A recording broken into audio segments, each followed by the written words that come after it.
الحمد لله نحمده ونصلي على رسوله الكريم ما بعد فقد قال الله تعالى في محكم التنزيل فأعوذ بالله من الشيطان الرجيم بسم الله الرحمن الرحيم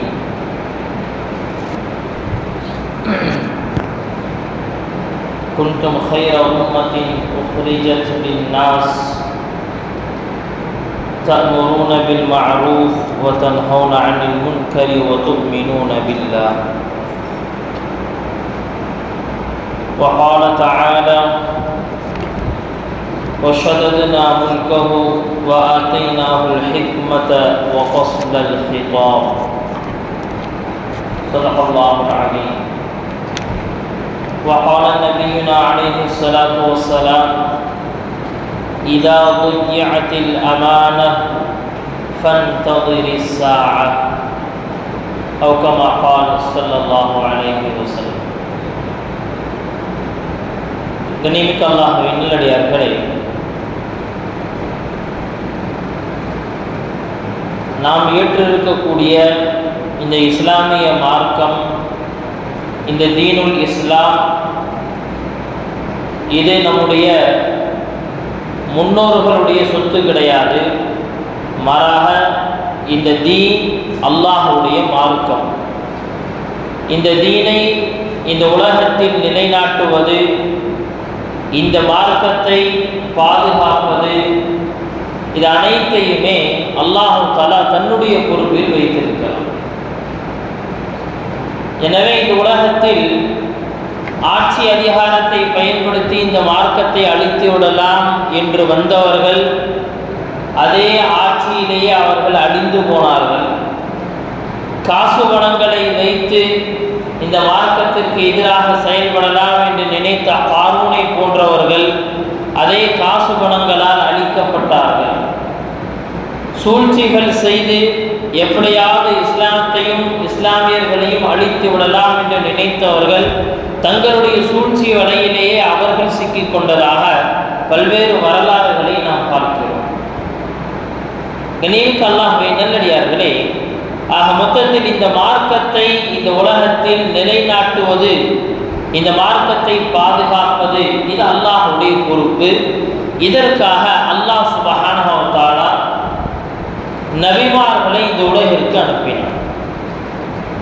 நபிமார்களுடைய பணி என்பது வெறும் ஆன்மீகம் சார்ந்தது மட்டும் கிடையாது. தொழுக, நோன்பு, ஸகாத், ஹஜ் செய்கிறது, அதே மாதிரி என்னன்னா திருமணம் முடிச்சு வைக்கிறது, இந்த மாதிரி மட்டும் கிடையாது. மாறாக நபிமார்களுடைய பொறுப்பு என்பது ஆன்மீகத்தில் இருந்து தொடங்கி அரசியல் வரைக்கும், ஒரு மனிதனுடைய பிறப்பு முதல் ஒரு மனிதனுடைய இறப்பு வரைக்கும், ஒரு மனிதன் செருப்பு அணிவது முதல் அவன் ஆட்சி பீடத்தில் அமரும் வரைக்கும் இருக்கக்கூடிய எல்லா இடங்களிலும் எல்லா துறைகளிலும் மனிதனுக்கு இந்த மார்க்கம் வழிகாட்டும். இதுதான் நபிமார்களுடைய பணி.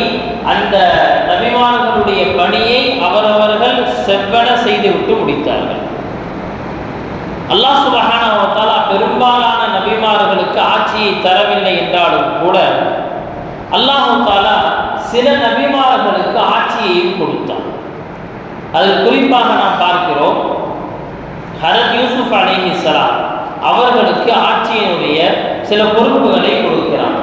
ஹஜ்ரத் தாவூத் அலைஹிஸ்ஸலாம், அதே போல ஹஜ்ரத் சுலைமான் அலைஹிஸ்ஸலாம், இவர்கள் இருவருமே ஆட்சியாளராகவே இருந்து இந்த உலகில் மிகப்பெரிய ஒரு புரட்சிகளையும் மிகப்பெரிய ஒரு நீதத்தையும் நிலைநாட்டி சென்றார்கள். கண்ணியமிக்க அல்லாஹ்வின் நல்லடியார்களே, அல்லாஹ் தஆலா குர்ஆனில் ஒரு இடத்துல இப்படி சொல்லி காட்டுவான், வஅதல்லாஹு அல்லதீன ஆமனூ மின்கும் வஅமிலுஸ் ஸாலிஹாத் லா யஸ்தக்லிஃபன்னஹும் ஃபில் அர்த் கமஸ்தக்லஃபல்லதீன மின் கப்லிஹிம். இந்த உலகத்தில் நீங்கள் அல்லாஹ்வை கொண்டு ஈமான் கொண்டு அல்லாஹ்வை எப்படி நம்ப வேண்டுமோ, அல்லாஹ்வை எப்படி ஈமான் கொள்ள வேண்டுமோ அது மாதிரி ஈமான் கொண்டு நல்ல அமல்களை, நற்காரியங்களை நீங்கள் செய்து வந்தால் இந்த உலகத்தினுடைய ஆட்சியை நான் உங்களுடைய கையில் ஒப்படைப்பேன். இது அல்லாஹ்வுடைய வாக்கு. இதை சொல்லிட்டு அல்லாஹ் தஆலா என்ன செய்யல, இப்படி சொல்லிடல நீங்க செஞ்சுக்கோங்க அப்படின்னு. அல்லாஹ் தஆலா முன்னால் வாழ்ந்த சமுதாயத்தினுடைய உதாரணங்களையும் சொல்லி காட்டுகிறான். கமஸ்தஹ்லஃபல்லதீன மின் கப்லிஹிம், இதற்கு முன்பாக வாழ்ந்தவர்களுக்கு எப்படி நாம் ஆட்சி பொறுப்பை கொடுத்தோமோ, ஹஜ்ரத் யூசுப் அலைஹிஸ்ஸலாம், அதே போல ஹஜ்ரத் தாவூத் அலைஹிஸ்ஸலாம், ஹஜ்ரத் சுலைமான் அலைஹிஸ்ஸலாம், அதே போல பார்த்தோம்னு சொன்னா தாவூத் என்று சொல்லப்படக்கூடிய மன்னன், பனி இஸ்ராயலுடைய தலைமைகள் எல்லாத்தையுமே அல்லாஹ் தஆலா சொல்லி காட்டுறான். எதற்காக என்று சொன்னால், முஸ்லீம்கள் தங்களுடைய வாழ்க்கையின் முதல் இலக்கு ஆட்சி கிடையாது. முதல் இலக்கு என்ன அப்படின்னு சொன்னா அல்லாஹும் அல்லாஹ்வுடைய தூதரும். அதை ஏற்று அவர்கள் தன்னுடைய செயல்பாடுகளை சரியாக அமைத்துக் கொள்வார்கள் என்று சொன்னால் அல்லாஹ் சுப்ஹானஹு வ தஆலா அடுத்தபடியாக அவர்களுடைய தகுதியை உயர்த்தும் விதமாக அல்லாஹ் என்ன செய்யறானா, அடுத்த கட்டமாக அவர்கள் மக்களுடைய தலைவர்களாக மாறிவிடுகிறார்கள். நிமிக்கல்லாஹ்வின் நல்லடியார்களே, அப்போ என்ன அப்படின்னா, ஆட்சி அதிகாரத்திற்கும் இஸ்லாத்திற்கும் சம்பந்தம் இல்லை அப்படிங்கிறது கிடையாது. நீங்கள் நல்லவர்களாக, நீங்கள் தகுதி மிக்கவர்களாக இருந்தால் அல்லாஹ் சுப்ஹானஹு வ தஆலா அந்த இடத்திற்கு உங்களை கொண்டு செல்கிறார். நிமிக்கல்லாஹ்வின் நல்லடியார்களே, நபி ஸல்லல்லாஹு அலைஹி வஸல்லம் அவர்களுக்கு பிறகு, நபி அவர்களுக்கு பிறகும் கூட இந்த சமுதாயம் தலைமை இல்லாமல் இருக்கக்கூடாது என்பதற்காக நபி அவர்களுடைய மரணத்திற்கு பிறகே இந்த சமுதாயத்துடைய முதல் கலீஃபா முடிவு செய்யப்பட்டு விட்டார். ஹஜ்ரத் அபூபக்கர் ரலியல்லாஹு அன்ஹு அவர்களுடைய காலம் தொட்டு நபி அவர்கள் இறந்த பிறகிலிருந்து கிட்டத்தட்ட 1924 வரைக்குமே இந்த உலகை இஸ்லாம் ஆட்சி செய்தது. இதில் ஒரே தலைமை இருந்திருக்கலாம், சில சமயத்தில் செதறி போய் வேறு பல்வேறு தலைமைகளாக பிரிந்தும் இருந்திருக்கலாம். அப்படியெல்லாம் இருந்திருக்கு. ஹஜ்ரத் அலி ரலியல்லாஹு அன்ஹு அவருடைய காலத்திலே நம்ம பார்க்குறோம். இன்னொரு பக்கம் ஹஜ்ரத் முஆவியா ரலியல்லாஹு அன்ஹு அவர்கள் தன்னுடைய ஆட்சியை என்ன செய்கிறாங்க, ஒரு சிற்றரசை அவர்கள் துவங்கி விட்டார். எப்படி ஒன்றாக இணைந்தோ, அதாவது ஒரே தலைமையின் கீழோ அல்லது பல்வேறு தலைமையின் கீழோ இஸ்லாமியர்கள் தங்களுடைய தலைவர்களோடு அவர்கள் சரியான முறையில் நடந்து அவர்கள் ஆட்சியை தக்க வைத்துக் கொண்டுதான் இருந்தார்கள். ஆனால் இந்த ஆட்சியில் முஸ்லீம் அல்லாத மக்களுக்கு மிகப்பெரிய நன்மைகள் கிடைத்தது. குறிப்பாக நம்முடைய இஸ்லாமிய சட்டத்திட்டங்களை பார்த்தோம் என்று சொன்னால், ஒரு பாடம் எடுக்கப்படும். கிதாபு திம்மியீன்களுடைய, அதாவது இஸ்லாமிய ஆட்சியில் வாழக்கூடிய முஸ்லீம் அல்லாத மக்கள், இஸ்லாமிய ஆட்சியின் கீழ் வாழக்கூடிய முஸ்லீம் அல்லாத மக்கள், அவர்களுக்கு உண்டான உரிமைகள் என்ன, ஒரு இஸ்லாமிய அரசு என்னென்ன விஷயங்களை எல்லாம் அவர்களுக்கு பூர்த்தி செய்து தரணும், அவர்களுடைய மத சுதந்திரம், அவர்களுடைய உயிருக்குண்டான பாதுகாப்பு, அவர்களுடைய பொருளுக்குண்டான பாதுகாப்பு, அதே போல அவர்களுக்கு விதிக்கப்படக்கூடிய வரியினுடைய சுமைகளை கூட குறைக்கப்பட்டு இந்த மாதிரி பல்வேறு சலுகைகளோடு இஸ்லாம் இந்த உலகை ஆட்சி செய்திருக்கிறது. நிமிக்கல்லாஹ்வின் நல்லடியார்களே, ஆனால் இது எல்லாம் என்னாச்சுன்னு சொன்னால் காலப்போக்கில் இதற்கு எதிராக ஒரு பெரிய சூழ்ச்சி வலைகள் பின்னப்பட்டு மொத்தமாக ஒன்றும் இல்லாமல் ஆக்கப்பட்டுச்சு.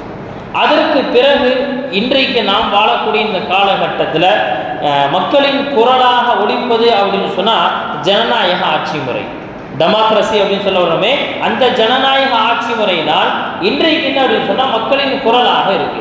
இந்த ஜனநாயக ஆட்சி முறை அப்படின்னா என்ன, மதசார்பற்ற அரசு அப்படின்னு சொல்றாங்களே, அதனுடைய அர்த்தம் என்ன?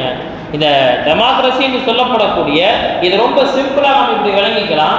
அரசாங்கம் எந்த மதத்தை சார்ந்தும் தன்னுடைய செயல்பாடுகளை வைத்துக் கொள்ளாது, எந்த மதத்தை சார்ந்தும் தன்னுடைய செயல்பாடுகளை வச்சுக்காது. ஆனால் இன்னொரு பக்கம் மக்களுக்கு அவரவர்களுடைய மத சுதந்திரம் வழங்கப்படும். இதுதான் என்ன அப்படின்னு சொன்னால் ஜனநாயக நாட்டினுடைய, ஜனநாயக அரசினுடைய அந்த சுருக்கம் இதுதான். ஒரு ஜனநாயக ஆட்சி நடக்குது அப்படிங்கிற அந்த ஒரு நிலையை நாம் எப்படி புரிந்து கொள்வது?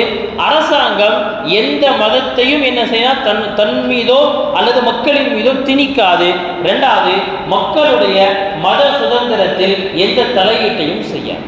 நிமிக்கல்லாஹ்வின் நல்லடியார்களே, இந்த ஆட்சி முறை, இன்னும் சொல்ல போனா இந்த முறையை இந்தியாவிற்குள் கொண்டு வரணும் அப்படிங்கிறதுக்காக பாடுபட்டவர்களில் முஸ்லீம்களும் அதிகம். என்ன காரணம்? நம்ம எல்லாத்துக்குமே தெரியும், 1947 இந்தியா சுதந்திரம் அடைஞ்சு இந்தியாவுடைய அந்த பிரிவினை ஏற்படுது. இந்தியா பாகிஸ்தானுடைய அந்த பிரிவினை ஏற்பட்ட போது இந்த இந்திய நாட்டை எப்படியாவது இந்து நாடாக உருவாக்கணும் அப்படிங்கிறதுக்கான ஒரு பெரிய முயற்சி நடைபெறுது. அந்த முயற்சிக்கு முட்டுக்கட்டையாக இருந்து இந்த இந்தியா எல்லா மக்களுக்குமானது. நாம நினைச்சிருந்தா இதை பேசியிருக்கலாம், நாம் நினைச்சிருந்தா இப்படி பேசியிருக்கலாம். இந்த இந்தியா அப்படிங்கிறது 200 வருஷத்துக்கு முன்னாடி முஸ்லீம்கள் ஆட்சி செஞ்ச நாடு, அதனால இதை மீண்டும் இஸ்லாமிய நாடாகத்தான் ஆக்கணும் அப்படின்னு நாம பேசியிருக்கலாம். ஆனால் நாம் அதை பேசவில்லை. நம்முடைய முன்னோர்களோ நம்முடைய உலமாக்களோ அதை பேசல. அந்த இடத்துல நின்று என்ன பேசினாங்க? இந்த இந்தியா அனைவருக்குமான நாடாக இருக்க வேண்டும், இது ஒரு டெமோக்ரஸி நாடாக இருக்கணும் அப்படிங்கிறதெல்லாம் என்ன செஞ்சாங்க? கவனம் செலுத்தினார். ஆனால் எதிரிகளுடைய நோக்கம் என்ன? அன்றிலிருந்து இன்று வரைக்கும் அவருடைய அஜெண்டா என்ன? ஒரு அகண்ட பாரதத்தை உருவாக்கணும், ஒரு அகண்ட பாரதத்தை உருவாக்கணும். அதற்காக என்ன செய்யணும்னா ஆட்சியை தங்களுடைய ஒரு நல்ல ஆயுதமாக பயன்படுத்த வேண்டும் என்பதாக அவர்கள் தொடர்ந்து முயற்சி செய்து கொண்டிருக்கிறார்கள். தொடர்படியான முயற்சி. அவர்களுடைய முயற்சி அப்படிங்கிறது உண்மையில் என்னன்னா, அந்த முயற்சியில் அவர்கள் பாராட்ட தகுந்தவர்கள். அந்த எதிரிகள் அவருடைய முயற்சியில் உண்மையில் பாராட்ட தகுந்தவர். அதாவது அது நல்ல முயற்சியா கெட்ட முயற்சியா அப்படிங்கிறது அடுத்த விஷயம். ஆனால் என்ன அப்படின்னா, அவர்கள் எடுத்துக்கொண்ட அந்த அஜெண்டாவில் தொடர்ந்து அவர்கள் பயணித்துக் கொண்டிருக்கிறார்கள். ஆனால் இந்தியாவில் வாழக்கூடிய பிற சமூகத்தார்கள், குறிப்பாக முஸ்லீம்களாக நமக்கு அந்த அஜெண்டா என்னன்னு கூட தெரியல. அந்த அஜெண்டா என்னன்னு கூட தெரியல. அதற்குண்டான அடுத்த கட்ட நடவடிக்கைகள் நாம என்ன செய்யணும் அப்படிங்கிற அந்த சிந்தனை கூட இல்லை. என்னையும் அல்லாஹ்வை நல்லடியார்களே, அப்போ சுருக்கமாக நாம் வாழக்கூடிய இந்த நாட்டில் நாம் இந்த ஜனநாயக உரிமைகளை பெற்றுட்டு வரலாமா அப்படின்னு கேட்டால் உண்மையில் இல்லை. நாட்டினுடைய அரசியல் கட்சிகளின் நிலை என்ன அப்படின்னு சொன்னால், பெரும்பாலான அரசியல் இன்னும் சொல்லப்போ 100க்கு 100னே சொல்லலாம். எல்லா அரசியல் கட்சிகளும் முஸ்லீம்களை என்ன நினைக்கிறாங்கன்னா, இவர்கள் ஒரு ஓட்டு வங்கிகள், அவ்வளோ. இவர்களுடைய வாக்குகள் நமக்கு தேவை, இவர்களுடைய வாக்குகள் நமக்கு அவசியம். ஆனால் நாம் அவர்களுக்கு அவசியம் கிடையாது. நாம் என்ன கிடையாது, அவர்களுக்கு தேவையில்லை. ஆனால் இவங்களுடைய ஓட்டு வேணும். ரெண்டாவது நாம் பார்க்குறோம், நம்மளுடைய அதிகார மையங்களில் முஸ்லீம்களுக்கான பங்கு அப்படின்னு எடுத்துட்டோம் சொன்னால் அதுவும் குறைஞ்சிக்கிட்டே தான் இருக்கு. ரொம்ப குறைவான எண்ணிக்கையில் தான் இருக்கு. அதுக்கு ஒரு காரணம் இப்படி சொல்லிடலாம், நீங்கள் யாரும் படித்து வரலை அப்படிங்கிறத ஒரு பொதுவாக ஒரு காரணத்தை சொல்லி நம்ம என்ன திசை திருப்பலாம். அதற்காக நம்ம படித்தவர்களே இல்லை அப்படிங்கிற ஒரு சிந்தனை இன்னைக்கு நமக்கு ஏற்பட்டுருச்சு. நம்ம முஸ்லீம்கள் யாரும் படிக்கிறது இல்லை அப்படின்னா இன்னைக்கு எந்த அளவுக்கு ஏற்பட்டுச்சுன்னா, அப்போ முஸ்லீம்களில் கல்வியாளர்களே இல்லையோ அப்படிங்கிற ஒரு சிந்தனை இன்னைக்கு நமக்குள் புகுத்தப்பட்டுருச்சு. உண்மை அப்படி கிடையாது. நம்மில் சிறந்த கல்வியாளர்கள் இருக்கத்தான் செய்கிறார்கள். ஆனால் என்ன அப்படின்னா, அவர்கள் அதிகார மையத்திற்கு கொண்டு வரப்படுவதில்லை. அதை மடைமாற்றம் செய்வதற்காக, அதிலிருந்து நம்முடைய கவனத்தை திருப்புறதுக்காக முஸ்லீம்கள்லாம் படித்தவங்க கிடையாது, முஸ்லீம்கள படித்தவங்க கிடையாது. கனிமக்கு அல்லாஹ்வை நல்லடியார்களே, அது என்ன அப்படின்னா, நம்மில் படித்தவருடைய எண்ணிக்கை குறைவு, அதில் நமக்கு மாற்று கருத்து கிடையாது. ஆனால் எல்லாமே முட்டாளாக தான் இருக்கிறான், யாருமே படிக்கல அப்படிங்கிற இந்த ஒரு பிரச்சாரம் இருக்கிறது. இது என்ன அப்படின்னு சொன்னால் ஒரு பொய் பிரச்சாரம் என்று தான் சொல்ல வேண்டும். அப்போ என்ன அப்படின்னா, இவர்கள் இந்த இருக்கக்கூடிய அரசியல் சூழலில் நம்முடைய முஸ்லீம்களுக்கு தரப்படக்கூடிய அந்த அதிகார மையங்களுடைய பங்குங்கிறது குறைஞ்சிக்கிட்டே போகும். அதற்கடுத்து இது எல்லாத்தையோட இன்னொரு பெரிய ஒரு விஷயம் என்ன அப்படின்னு சொன்னால், வகுப்புவாத வன்முறைகள், குறிப்பாக முஸ்லீம்களுக்கு எதிராக இந்திய அளவில் நடக்கக்கூடிய வகுப்புவாத அந்த வன்முறைகளுக்கு, கலவரங்களுக்கு மற்ற அரசியல் கட்சிகள் என்ன செய்யுதுன்னா அப்படி சத்தம் இல்லாமல் தான் இருக்கும், கண்டும் காணாமல். என்ன அப்படின்னா ஒரு அமைதியாக, அல்லது என்ன அப்படின்னா அதில் ஒரு பெரிய தீவிர போக்கை காட்டாமல் அங்கங்கே நின்று ஒரு ஆர்ப்பாட்ட சத்திர போய் கலைஞ்சு போயிடும். கண்ணியமிக்க அல்லாஹ்வின் நல்லடியார்களே, இந்த ஒரு சூழலில் இப்படி எல்லாராலும் கைவிடப்பட்ட அரசியல் சூழல், அல்லாஹ் நம்மை கைவிடலை, அல்லாஹ் நம்மளை கைவிடவும் மாட்டான். நாம் அல்லாஹுக்கு பிடித்தவனாக இருக்கும் வரைக்கும் அல்லாஹ் நம்மளை கைவிட போறதில்லை. ஒரு உலக ரீதியான ஒரு என்ன அப்படின்னா கள நிலவரத்தை பார்க்கும் பொழுது என்ன அப்படின்னு சொன்னா, இந்த ஆதரவற்ற நிலையில் கடந்த 10 ஆண்டுகளில் மட்டும் நாம் சந்தித்த பிரச்சனைகள் ஏராளம். நாம் சந்தித்த பிரச்சனைகள் இந்திய அளவிலும் சரி, அதே போல என்ன அப்படின்னு சொன்னால் தமிழக அளவிலும் சரி நிறைய விஷயங்களில் கல்வியில் அதே போல நம்ம பார்க்குற அந்த CAA NRC இந்த பிரச்சனை, முத்தலாக்குடைய பிரச்சனை, அதே மாதிரி கல்வி நிலையங்களில் முஸ்லீம்களுடைய மத அடையாளங்கள், அந்த கல்வி நிலையங்களில் ஸ்கூலுக்கு போகிறப்போ காலேஜுக்கு போகிறப்போ அவன் கல்ட்டை சொல்கிறானா இல்லையோ நம்மளே வெளியில் கல்ட்டி தான் உள்ள அனுப்பும். என்ன காரணம்? அந்த எஜுகேஷனுடைய போதை எவ்வளோ ஏறி இருக்குன்னு சொன்னால் மார்க்கத்தை விட எனக்கு இதுதாங்க முக்கியம். இது என்னைக்கு வேண்டுமானாலும் என்ன செஞ்சுக்கலாம், மார்க்கத்தை பின்பற்றிக்கலாம். ஆனால் இந்த காலத்தில் படிக்காட்டி என்ன செய்யறது அப்படிங்கிற, அதாவது அரசாங்கம் நமக்கு தந்திருக்கக்கூடிய அந்த உரிமையும் கூட என்ன செய்யறாங்கன்னு சொன்னா யாராவது ஏதாவது பேசிடுவாங்களோ அப்படிங்கிறதுக்காக என்ன செய்யறது புறந்தது. கர்நாடகாவில் நடந்த கொடுமை என்ன, கிட்டத்தட்ட 50க்கு மேற்பட்ட அந்த பெண்கள் எல்லாத்தையும் பர்தா கட்ட சொல்றாங்க. ஒரு 4-5 பேர் கழட்டல, மற்றவங்க எல்லாமே கலட்டிட்டாங்க. அதனுடைய விளைவு அவங்க கேட்கிற கேள்வி என்னன்னா, எல்லாருமே கலட்டிட்டாங்க, இவங்க 4 பேருக்கு போட்டீங்க. ஒரு சிறு எண்ணிக்கையாக என்ன செய்யறாங்க, முஸ்லீம்கள் சுருங்கிட்டாங்க. அதை என்ன அப்படின்னு சொன்னா அங்கிருந்து நம்முடைய அடையாளங்கள் புறக்கணிக்கப்படும். அதே போல என்ன அப்படின்னு சொன்னா பொது சிவில் சட்டம், மாற்று அரசியல், எப்படி இந்திய அளவில் நிறைய பிரச்சனைகளை என்ன செய்யலாம்னா நம்ம கடந்த 10 ஆண்டுகளில் தொடர்ந்து தினம் தினம் ஏதாவது பிரச்சனை. அதே மாதிரி முஸ்லீம் அல்லாத மக்கள், அவர்கள் தலித்துகளுக்கு ஏற்படக்கூடிய பிரச்சனைகள், கிறிஸ்துவர்களுக்கு ஏற்படக்கூடிய பிரச்சனைகள், அதே போல விவசாயிகளுக்கு ஏற்படக்கூடிய பிரச்சனைகள், நம்முடைய தமிழகத்தில் பட்டியலின மக்களுக்கு ஏற்படக்கூடிய பிரச்சனைகள் அப்படின்னு சொல்லி நிறைய பிரச்சனைகளை என்ன செய்யறாங்கன்னு சொன்னா நாம் சந்தித்துக் கொண்டுதான் இருக்கிறோம். நினைவுக்கல்லாகவே நல்லடியார்களே, இந்த ஒரு சூழலில், இந்தியாவினுடைய தமிழகத்தினுடைய இந்த சூழலில் நாம் என்ன செய்வது? நம்முடைய பார்வையை பொறுத்த வரைக்கும் நாம் முதல்ல கவனம் செலுத்த வேண்டியது என்ன அப்படின்னா நம்முடைய மார்க்க ரீதியான பார்வை. என்றைக்கு நம்முடைய எண்ணங்கள், நம்முடைய நீயத்துகள், உள்ளத்தினுடைய எண்ண அலைகள் சரியான நோக்கில் இருக்குமோ அன்னைக்கு தான் நமக்கு நன்மை கிடைக்கும், அன்னைக்கு தான் நமக்கு நல்லது நடக்கும். அதை மார்க்க ரீதியாக நம்ம பார்த்தோம் அப்படின்னு சொன்னா நபி ஸல்லல்லாஹு அலைஹி வஸல்லம் அவர்கள் சொல்லக்கூடிய ஒரு ஹதீஸ் இருக்கு.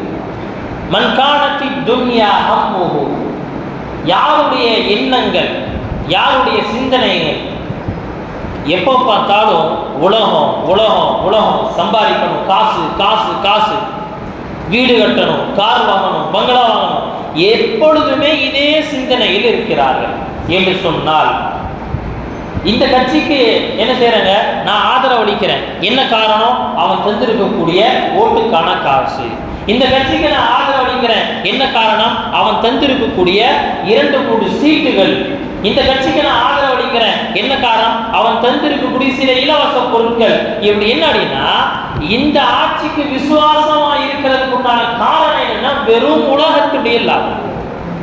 அல்லாஹ் தஆலா சொல்றான், எப்போ ஒரு முஸ்லீம் ஒரு உயர்ந்த எண்ணம் இருக்க வேண்டிய முஸ்லீம், இலக்கு ரொம்ப பெரிய இலக்கு, நம்முடைய இலக்கு, நம்முடைய டார்கெட் இருக்கே ரொம்ப பெரிய டார்கெட்.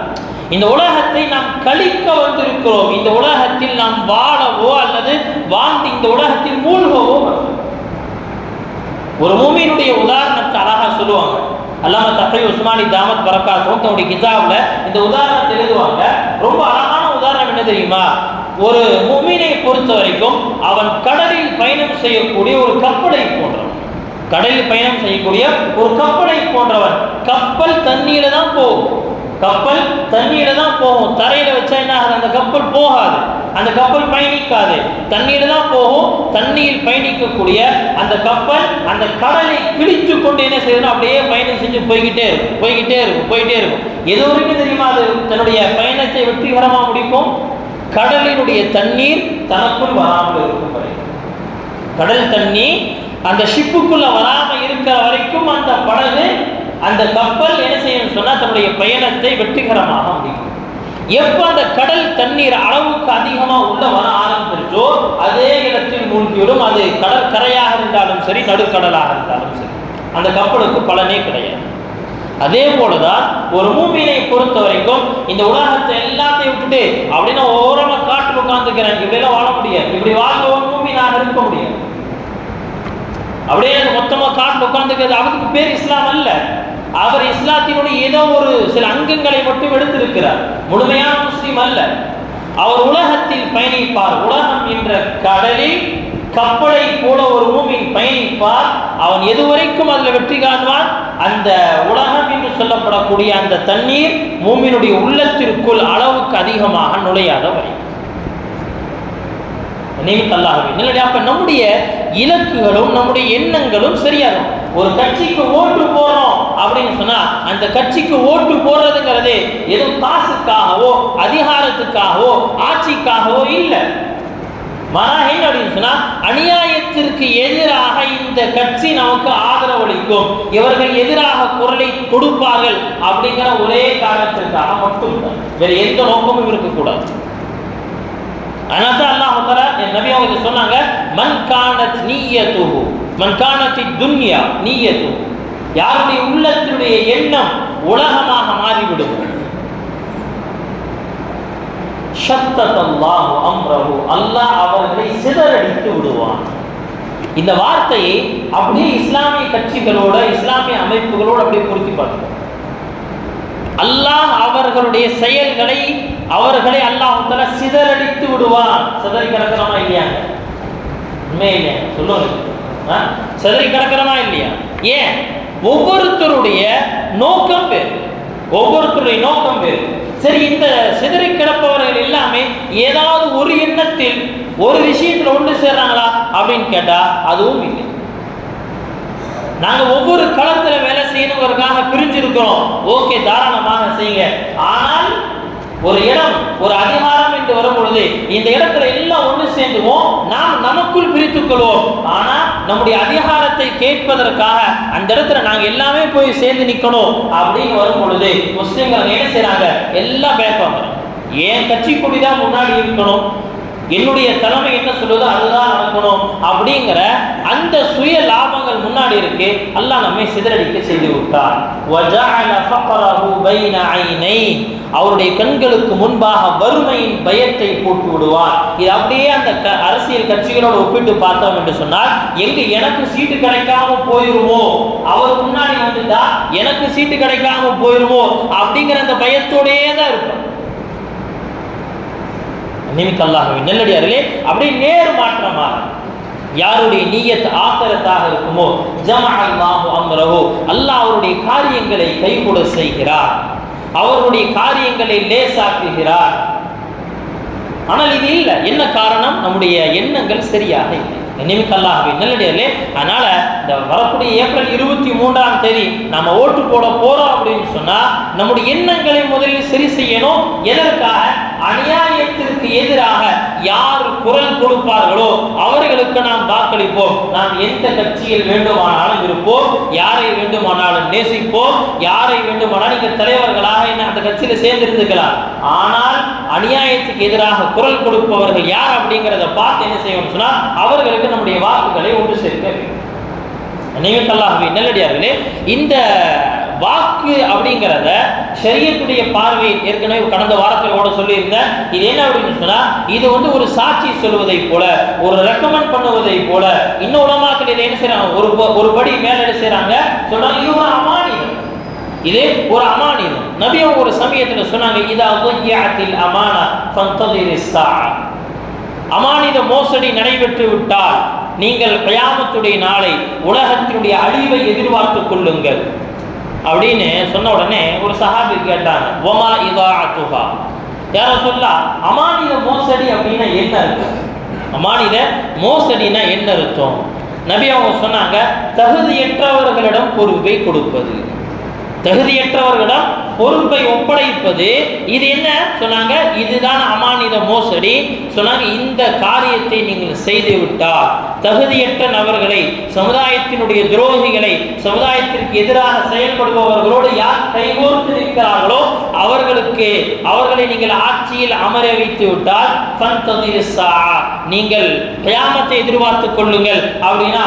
இது ஆட்சிக்கு வந்த உடனே ஏப்ரல் 23 அந்த மே 3 ரிசல்ட், மே 4 ரிசல்ட் சரி அநியாயக்கார ஆட்சி வந்துட்டு இப்போ உடனே அடுத்த நாளே கியாமத் வந்துடும் அப்படிங்கிறது கிடையாது.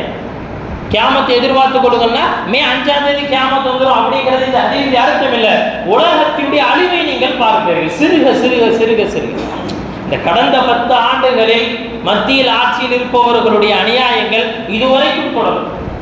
இந்த தேர்தலுடைய இந்த நேரத்திலும் கூட தொகுதி மறுவாறு என்ன செய்யணும், இந்த தொகுதி மறுவரையறை செய்யணும் அப்படிங்கிறதுக்காக என்ன செய்யறாங்க, மீண்டும் இந்த ஒரு விஷயத்தை கையில் எடுத்து தேவை, அதாவது எங்கு பலமுள்ள நபர்கள் இருக்கிறார்களோ அவர்களுடைய பலத்தை குறைப்பதற்கான ஏற்பாடு.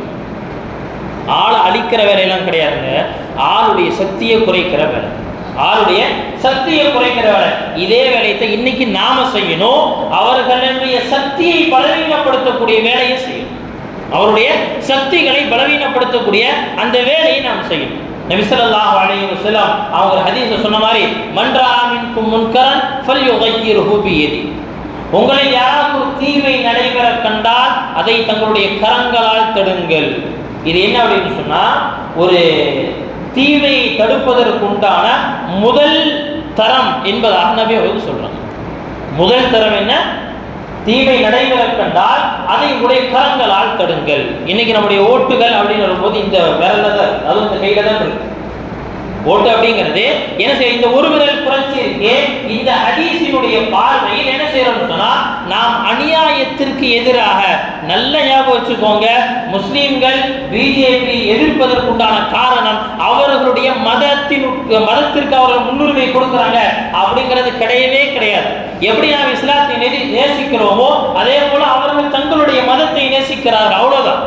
அவர்களை எதிர்ப்பதற்குண்டான அடிப்படையான நோக்கம் இந்தியாவினுடைய அரசியல் சாசன சட்டத்திற்கு அவர்கள் எதிரானவர்கள், இந்தியாவினுடைய சிறுபான்மையினருக்கு எதிரானவர்கள், இந்தியாவினுடைய இந்த ஏழை மக்களுக்கு அவர்கள் எதிரானவர்கள், இந்திய விவசாயத்திற்கு அவர்கள் எதிரானவர்கள், இப்படிங்கிற அநியாயத்திற்கு அவர்கள் உடந்தை போகிறார்கள் அப்படிங்கிற ஒரே காரணத்திற்காக மட்டும்தான் அவர்களை நாம் எழுதுகிறோம். ஏன் சொன்னா, இன்னைக்கு நமக்குள்ள இருக்கக்கூடிய தவறான புரிதல், நமக்குள்ள இருக்கக்கூடிய ஒரு தவறான புரிதல், ஏன் பிஜேபி எதிர்க்கிறீங்க, அவங்க முஸ்லீமுக்கு எதிராக கட்சிங்க, அதற்காக கிடையாது. முஸ்லிம்களுக்கு என்னைக்குதான் எதிர்ப்பு இல்லாமல் இருந்தது? காங்கிரசுடைய ஆட்சியில் நாம் இஸ்லாத்தினுடைய எல்லா விஷயங்களோடு நாம் வாழ்ந்திருந்தோமா? இல்லை. இஸ்லாமிக் உலகில் தோன்றியது முதல் இனி கியாமத் வரைக்கும் சவால்களோடு தான் வாழும். முஸ்லீம்களும் சவால்களை சந்தித்து தான் ஆகணும், அதில் எந்த மாற்று கருத்தும் கிடையாது. இவர்களை எதிர்ப்பதற்குண்டான காரணத்தை திரும்பவும் நீங்க நல்லா ஆழமா புரிஞ்சுக்கணும். யாராவது உங்கள்கிட்ட பேசுறாங்க, கேட்கிறாங்க, பிஜேபி முஸ்லீம்களுக்கு எதிரான கட்சி அப்படிங்கிறதுக்காக நாம் எதிர்க்கவில்லை. அவர்கள் இந்தியாவிற்கு எதிரானவர்கள், இந்தியாவினுடைய கோட்பாட்டுக்கு எதிரானவர்கள், இந்திய அரசியலமைப்பு சட்டத்திற்கு எதிரானவர்கள். எனவே அந்த அநியாயத்திற்கு எதிராக நாம் இந்த இந்தியாவுடைய அனைத்து மக்களையும் ஒன்று சேர்க்கிறோம். அப்படி ஒன்று சேர்க்கும் பொழுது எங்களுக்கு தலைமை இல்லை.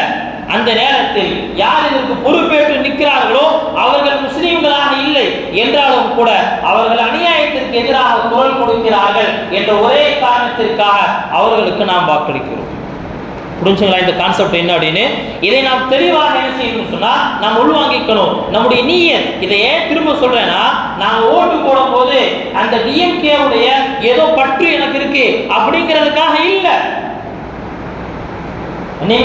நல்ல நம்முடைய ஒவ்வொரு ஓட்டும் நன்மையானது. அநியாயத்திற்கு எதிராக நான் இந்த ஓட்டுகளை பதிவு செய்கிறேன் அப்படிங்கிற அந்த எண்ணத்தோடு நீங்கள் ஓட்டு போடுவீர்கள் என்று சொன்னால் அந்த ஓட்டு நன்மையானது, அந்த நன்மை சதகாவாக மாறும்.